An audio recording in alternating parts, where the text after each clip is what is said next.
शुमार आप लोगों ने वो तो सुना होगा, झुकते सब है बस झुकाने वाला चाहिए। ईरान ने कुछ ऐसा ही हाल कर दिया है। इजराइल का मानो नेतन्याहू की सांस उनके शरीर से किसी ने छीन ली हो। ईरान लगातार मिसाइल बरस रहा है और इजराइल के पास क्यों कोई हथियार काम नहीं आ रहा। और आखिरकार कैसे अली खमोई की जान लेना चाहता था नेतन्याहू, लेकिन कैसे ईरान के फैसले ने इजराइल को घुटनों पर ला दिया। न सिर्फ ईरान ने इजराइल को घुटनों पर लाया, बाल के अमेरिका ने भी ईरान की ताकत देख अपने हथियार डाल दिए। बताएंगे दोस्तों कैसे ईरान ने अपनी ताकत दिखाई है पूरी दुनिया को। लेकिन उससे पहले अगर आपने अब तक हमारे चैनल रवीश न्यूज ज्वाइन को सब्सक्राइब नहीं किया तो कर लीजिए। और हाँ, हमें कमेंट बॉक्स में जरूर बताएं आप किस देश किस राज्य से हमारे खबर देखिए। जानकारी न की आपरी रहे। और अगर आपने अब तक चैनल को ज्वाइन नहीं किया है तो एक छोटा सा अमाउंट पर करके आप चैनल को ज्वाइन कर सकते हैं। चलिए जान लेते हैं कि आखिरकार वो कौन सी वजह है जिसकी वजह से ईरान इतने गुस्से में है कि उसने बेंजामिन नेतन्याहू का घर ही फूंक डाला जी है। दोस्तों ये सुनकर आपको बिल्कुल वैसा ही लगेगा जैसे अभी कुछ दिन पहले गाजा पट्टी के लोगों को लग रहा था। लोगों ने जश्न मनाना शुरू कर दिया है। जिन निर्दोष लोगों की जान ले रहा था बेंजामिन नेतन्याहू, उसको ईरान ने सबक सिखाया है। बड़ी खबर यह है, इस कभाता कर रहा था है कि ईरान ने अपना निशाना बेंजामिन नेतन्याहू के घर को बना लिया है। यही नहीं, ईरान ने उसका पावर प्लांट भी पूरा डाला है। अब इजराइल ये सोच रहा है कि उसने इतना बड़ा पंगा क्यों ले लिया।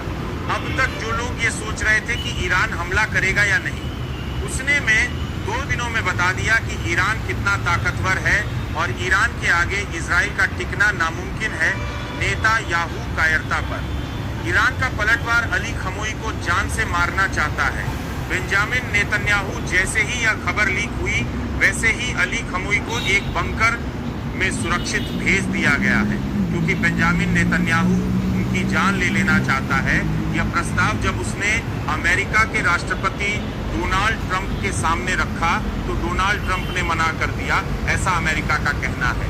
लेकिन यह बात सच है कि झूठ इस पर लोग अभी भी विचार कर रहे हैं, क्योंकि अमेरिका लगातार इजराइल का साथ दे रहा है और इजराइल लगातार गाजा पट्टी में मासूम लोगों की जान ले रहा है। यही नहीं, वहां के लोगों ने कल जमकर जश्न मनाया और नेतन्याहू के खिलाफ लोगों ने अपनी भड़ास निकाली। जिन लोगों ने अपनों को खो दिया है नेतन्याहू ने धीरे धीरे कर पूरे इजराइल को बर्बाद कर दिया है, क्योंकि ईरान ने साफ कहा है कि अब वह अपना हमला नहीं रोकने वाला। अमेरिका लगातार ईरान को धमकी दे रहा था, लेकिन अली खमोई ने साफ कर दिया कि जो भी हमारे बीच में आएगा उसको हम नहीं छोड़ेंगे। और अगर किसी ने भूल से भी बेंजामिन नेतन्याहू की मदद करने की कोशिश की तो इसका अंजाम अच्छा नहीं होगा। इजराइल ने ईरान की जिन जगहों पर हमला किया था उससे दोगुनी आबादी वाली जगह पर ईरान ने इजराइल में घुसकर हमला किया। ईरान की यह पावर देखकर सारे मुस्लिम देश ईरान के साथ आ गए हैं और ऐलान कर दिया है कि इजराइल की मनमानी अब नहीं चलने देंगे। हम आज में जिन लोगों को मारा उसका बदला भी लिया जाएगा। यही नहीं, अली खमोई के बंकर में जाने के बाद पूरी तरीके से इजराइल बौखला गया है। इजराइल को समझ में नहीं आ रहा वो अब क्या करें, क्योंकि ईरान के आका को मारने की कोशिश की जा रही थी।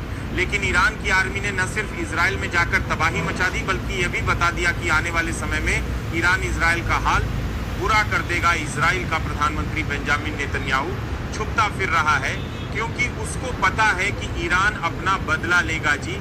जिसकी नेतन्याहू ने जान ली, उन लोगों के लिए ईरान लड़ाई करने खड़ा हुआ है। ईरान ने साफ कहा है कि अगर उसके रास्ते में कोई भी आएगा तो ईरान उसको भी नहीं छोड़ेगा, क्योंकि जो लोग 2 साल तक नरसंहार देखते रहे अब वह चुप बैठे, क्योंकि अब बदल ईरान का है।